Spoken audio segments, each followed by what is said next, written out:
Does anybody really believe in ghosts anymore? And if they do, surely they don't believe that they can cause any harm to you. This isn't a set of instructions on how to communicate with ghosts or otherworldly beings, so don't get your hopes up. This is also not a creepypasta. This is indeed real. I hope you can prove to you with the following story and video that there are things that are not of this physical world out there. And the marks they leave are very small. But it can be found if you're looking. Whether you believe me or not is up to you. Ghosts are widely documented around the world from various cultures that have had no contact with each other until recently, in this modern age. The idea of a spiritual plane is very common too. Lastly, these separate societies all have very similar tales about encounters with spirits, often in vivid detail. So the question today is, where are they now? The point in history that sparked the revolution of information communication from around the world was the advent of electrical power. It was, not coincidentally, that reports of paranormal encounters started to dwindle. What really happened? Where did all the ghosts go? You probably have guessed it by now. Many rumors and creepypastas have come out of the original Japanese Pokemon Red and Green versions. Suicides, murders, conspiracies, you name it. Most of them are based out of Lavender Town, a location in the game that is infamous for its unsettling music and setting, which seems out of place for an otherwise happy, cheerful, and innocent game. There's only one confirmed story about Lavender Town, and that is that many kids have played the game suffered nausea after playing in that area. This is due to the high frequencies that are present in the music, coupled with the fact that children usually have a higher hearing range than adults. When the game was ported to America in the forms of Red and Blue, the music was changed, and that was the end of it. Or it would have been, had it not been for the explosion of popularity and internet use in the following years. On popular video hosting sites like YouTube, people began to upload their own myths and creepypastas about the Lavender Town music. None were even close to the truth, except one. It is a relatively new creepypasta that explores the idea of hidden frequencies in the Lavender Town theme that the Game Boy's sound card couldn't handle at the time. When it was ported to the computer as a ROM, there were reports that the original Lavender Town theme from Japan had hidden darker undertones that were audible in an HD sound system. The story goes that a friend of the writer, who was a sound engineer, killed himself after adding the necessary frequencies into the Lavender Town theme that couldn't have been put into the original audio because of the Game Boy's audio restrictions. Of course, the story is not true, but the idea still stands. This is the closest story to the actual truth. I mentioned to you before that these are not instructions on how to communicate with the dead, or any paranormal force for that matter. This is rather a story on how I witnessed such incidents, and how you can too. I'll explain later. My childhood friend and former roommate Teddy and I are computer hackers. We don't belong to a group or organization. We don't create malicious software or any of that junk. The most we do is the occasional software crack or programming mods for various games. We don't have too much time to screw around, as we're both working full-time jobs and taking classes at school. I've got a social life, a girlfriend, and a very tight-knit family to attend to as well. But being a sucker for creepypasta and reading about the Lavender Town missing frequencies, I wanted to test it out. We thought, that it was merely just an urban legend, and we really didn't expect anything. So, on a Thursday night, when I knew everyone would be free the next day, I called up my other friend Kevin, who works as a sound engineer to produce music for local bands. Underground music, of course, nothing too big. I invited him over to my apartment, and I told him that I had a project that I needed help with. I didn't disclose what it was. I wanted him to be there when I tell him. The next day, Kevin's over at my house along with Teddy. I explained to them my interest in the Lavender Town story. I was expecting them to joke about it at first or comment that I was wasting my time on a kid's game. But they almost promptly agreed to help. As mentioned before, at the time we thought we wouldn't find anything, we were doing this just for fun. We hung out for a few hours and eventually they left, probably forgetting about the project, I assumed. That night, I fired up eBay and tried to find a mint-condition Japanese Pokemon Red or Green. I got one. A green version card. It looked good for $25. A good deal, considering the condition of the game. It was barely even used. And the relative rarity of something like this. I'd almost forgotten about the project myself until the cartridge arrived in the mail 2 weeks later. I immediately got to work porting it over as a ROM, and then copying it to a flash drive. If anyone's wondering, the reason I didn't just download it from the internet is because I wanted to have the best, uncompressed game quality I could get. I made arrangements to meet at Kevin's house whenever all three of us had the opportunity. We all agreed on the next Saturday night. On that night, at Kevin's house, I spent nearly 3 hours isolating and decoding all the files associated with the Lavender Town, including dialogue, side quests, and items such as the Sylphscope, and then eliminating all the useless data. The sound wasn't just what I wanted. I also had my eyes set on another notable parts that seemed to arise in other creepypasta, such as the ghost in Pokemon Tower. Although my main focus was the sound, I wanted to save the other code just in case it had something to do with the missing frequencies. We took the sound file to Kevin's home studio, which was equipped with the latest sound enhancement and manipulation systems at this time. Although I was never an audiophile, Kevin recommended that I save the sound file as an FLAC so that he could truly analyze the sound uncompressed and lossless. He was up all night finding out and adding in the missing frequencies that were mentioned in the creepypasta. In the beginning, we were doing this just for fun.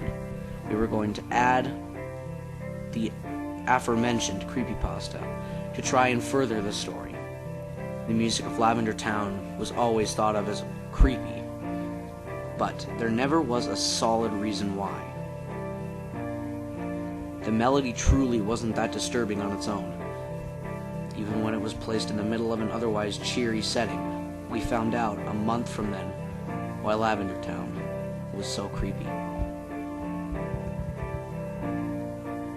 Kevin wasn't done, and he invited us over for the next Friday night after he was finished.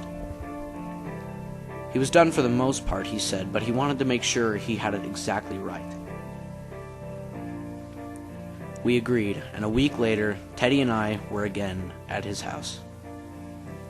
This time, he was finished, and he had something very surprising to show us.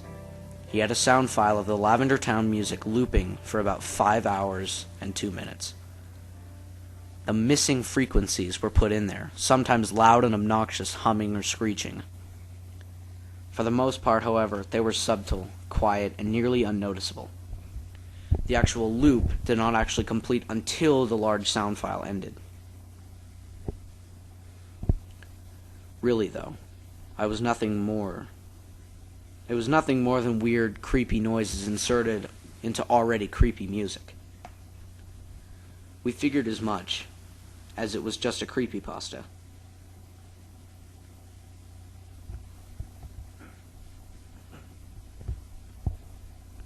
It was then when Teddy suggested that we write our own creepypasta about our experiences in the past week or so. We had to make it original as well as giving an unsettling tone to it. So we decided that we write a story about converting the sound file into text.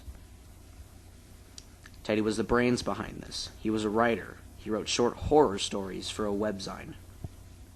His style was heavily inspired by H.P. Lovecraft, so I knew he would come up with something good in a setting like this. The story, in summary, went like this. The three of us were trying to recreate the creepypasta about the missing frequencies in Lavender Town. After doing this and finding nothing totally creepy or disturbing about it, Teddy suggested we convert the sound files into text. When we opened the text file and translated the long string of binary code in reverse, we uncovered a story about a young Japanese woman getting raped and murdered by a serial killer.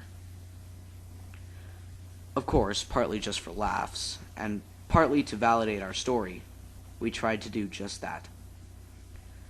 I converted the video into a text file, broke down and corrupted acrylic characters into pure binary code, reversed it, and ran it through an English translator. Nothing unusual, just a string of random letters. Then I tried another thing, just for fun.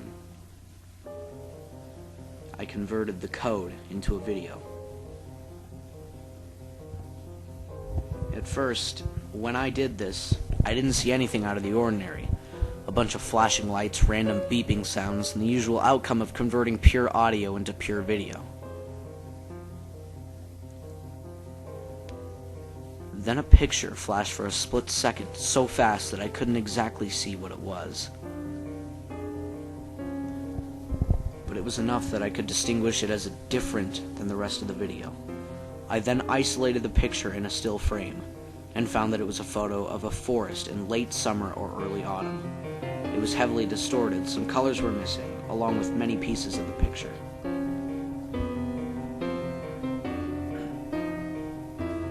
And the whole photo was in terrible quality.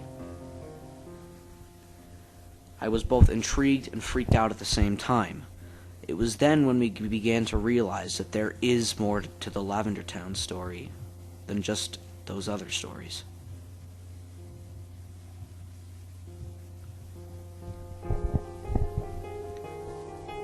I took the file home and began to manipulate the data some more. I began to add in the other isolated code that I previously shelved to try and see if it made any difference to the picture. It did.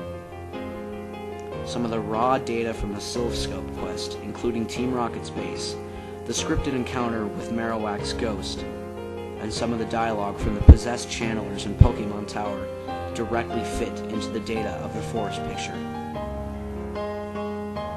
Although the picture was still of bad quality, the color balances were fairly normal, and most of the pixels were intact.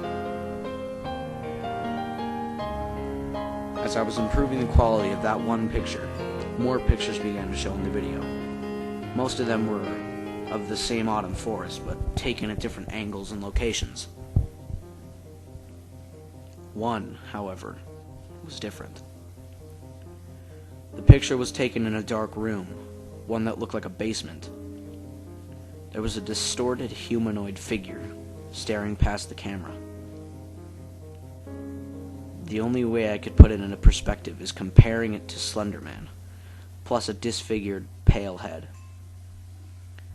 This really freaked me out, but I was not one to quit when I came across something like this. I believed in ghosts, and have had some personal encounters when I was a child. I wasn't superstitious and didn't believe in magic. I figured that there was a scientific explanation for everything, even ghosts. We just haven't discovered it yet. I showed Teddy, and his reaction was quite different. He didn't want anything to do with the project anymore. He wouldn't answer my phone calls or my emails toward him, and he was the only one I knew that could help me from this point forward.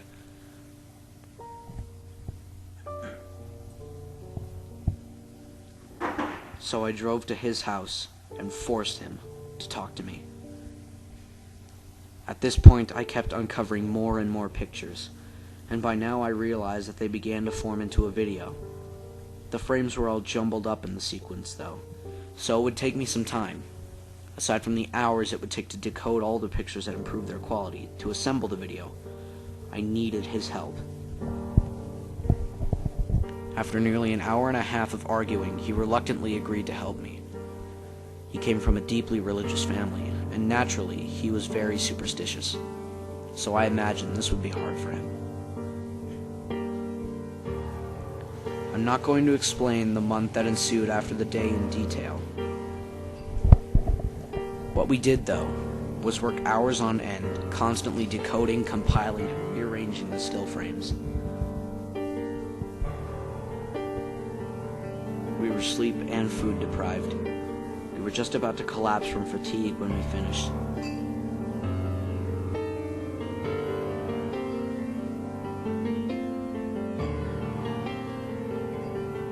I'm also not going to try and explain the video to you.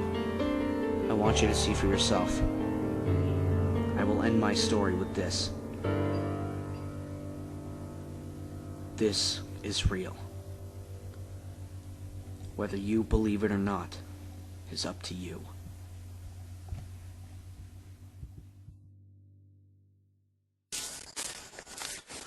Good.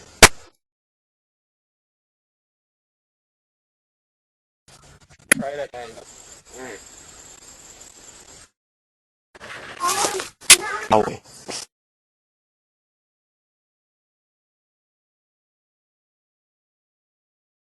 Perfect.